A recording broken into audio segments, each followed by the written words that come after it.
Welcome back. So this is for the final of Koinobori, and you'll want to use a piece of pastel paper, which is a lot like watercolor paper. It's got a little rough surface, and those bumps allow you to build your colors up in layers a little bit better than just a smooth surface. Remember how I used S-curves, and I made an S-curve, and then I reversed that S-curve to go the other direction, then I made a normal S-curve, and I reversed it. So as these S-curves come together across the length or top to bottom of the paper, you can see how it sections off the body of a fish there, the body of a fish there, the body of a fish there, one here. And you're packing this full of fish, okay? So that when you're done, maybe your black and white plan before you add color might look like this. Now this is very complicated, but you might be up to the challenge. Not only complicated in terms of the number of lines, but also the type of lines and the different weights or thicknesses of line and how those are used, okay? So just recall that it doesn't have to be that complicated, and I'm gonna do a simpler example in a moment. So I have this, let's turn this fella into a scary fish. Now, normally I would not draw this heavily in pencil, but I'm doing it so you can see. Now remember that if you're coming down the back of this fish here, you may have to stop and add that dorsal fin. Is it absolutely necessary? Not really, but it's a bit more of a challenge for you to do it, so I would. Remember also there can be a pectoral fin right here, a gill slit right there, one or two, okay? They can be simple, they can be not so simple, and then you have the tail. Any kind of pattern that you add to the fish can be simple or not, depending on what you like to do. You can, if you wish to, use an actual photograph of real koi and see that the way the fish are stylized, the way they're drawn and created is very similar each and every time. You don't have to do that, okay? I'm just saying that if you want to do it, you can, but you don't have to do it. But they're pretty complex designs. So that would be one of several fish. One of 1, 2, 3, 4, 5, 6 fish, okay? Now, you probably ought to use marker, and here I use marker. You can see my lines are very simple, like my original planning lines. There's an underdrawing in pencil, but then I've gone back with marker and added some details. Maybe I'll go ahead and add a dorsal fin to this one, okay? Add some veining in that. Maybe I'll add a mouth to this one. That's a very big mouth. Remember, real Koinobori have big openings so the wind can blow into them and fill them up. There's an eyeball, there's a gill slit, kind of a fancy one. Here's a tail section back here. I'll carefully add some lines to represent the tail section. And then maybe I'll do this overall pattern. Slight curve to the line as it wraps around the fish. And again, coming back in an opposite direction, slight curve to the line, creating an overall diamond pattern on that fish, okay? So that fish is pretty much done. The only fish that isn't done is this one right here, so let's finish that off, and then I'll demonstrate with oil pastel, okay?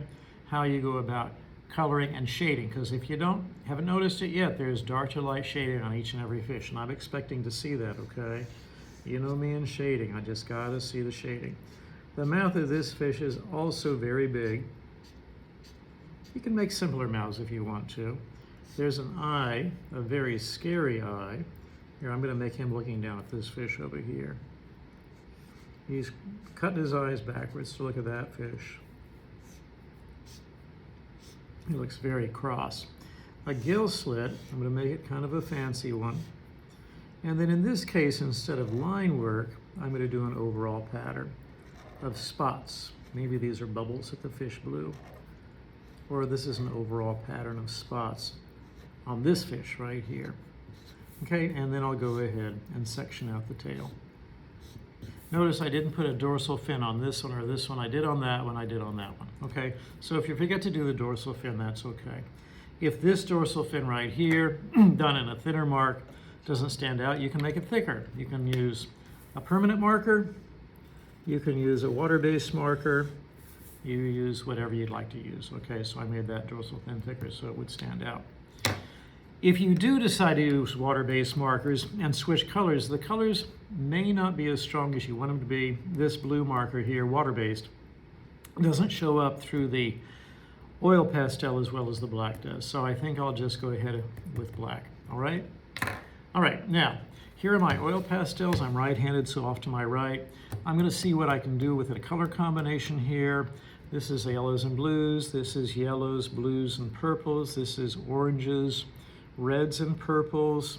Let's see what might be good. Let's do, now I do have black in here. Let's just try a black. Let's make sure that's black. Yep, that's black. Now before I apply that heavy, heavy black, I might go with something on top of it. Let's try a lighter gray. And with pastels, any kind of pastel, you don't want to press very hard, okay? Because the pastels are by their nature very, very soft, pressing hard is a mistake. You'll wind up with a big, fat mess, okay? So always with pastels, you press lightly, just like I did there. If you want to use the same color and go back on top of the first pass of color, you can. Here I go again. Kind of the same light pressure. Notice by going back down on there a second time, it does darken that area, all right? Now, oil pastels are especially good at blending.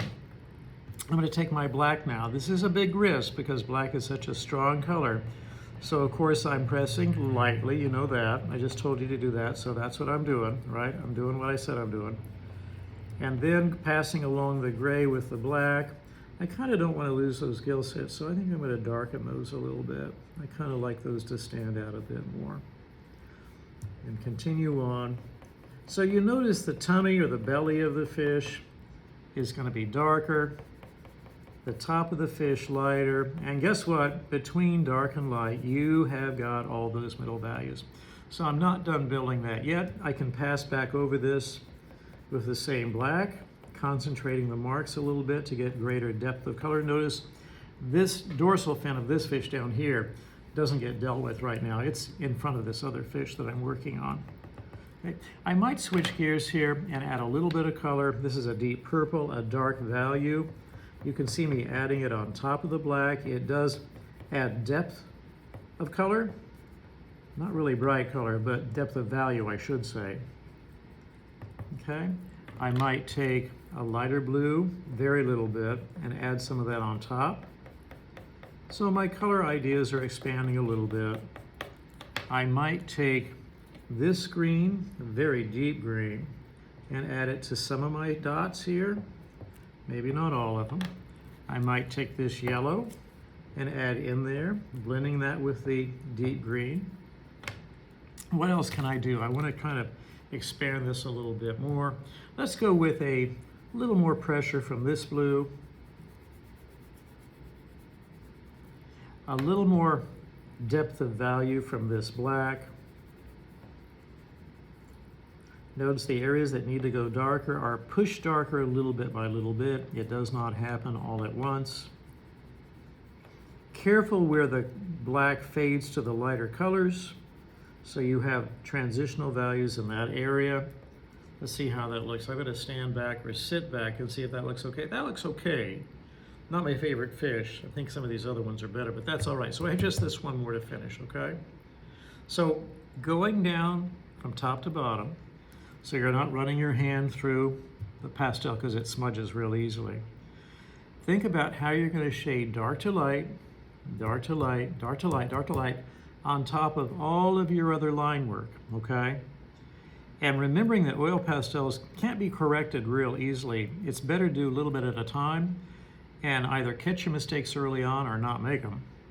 Because if you were to rush and make a big mistake and it's real obvious that it's a mistake because you rushed, then there'd be no way to correct it, okay? So I would finish this one, I'd be done with my project, finals worth 50 points. Now, you try.